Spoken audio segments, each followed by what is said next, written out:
এই যে রাস্তায় কাজ চলছে, এই যে মাউয়ের মাল মাথায় উঠালো, মাউই মা দু কদমে গিয়ে তাউয়ের মাথায় দিয়ে দিল। এবার তাও কি করলো, গোল করে দিয়ে দিল।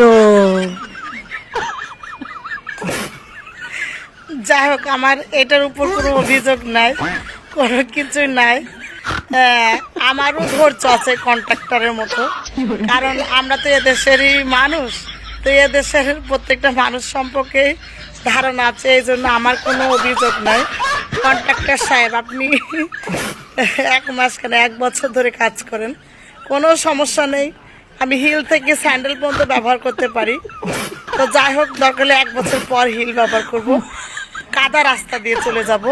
তারপরও অধৈর্য হারা আমি হচ্ছি না। আপনার কোনো টেনশন নেই, আপনি টেনশন নাহিমাত, আপনি টেনশন মুক্ত থাকেন।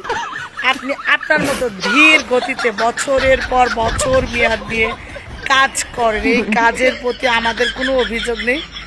আমি তো নিচের ইটগুলার কথা নাই বললাম, ইট আপনি 1 নম্বর কেন 14 নম্বর 100 নম্বর দেন, তাতেও আমার কোনো আপত্তি নাই, কারণ আমাদের দেশে এটা হয়ে আসছে। আপনার উপর আর একা অভিযোগ করে কি করব বলেন?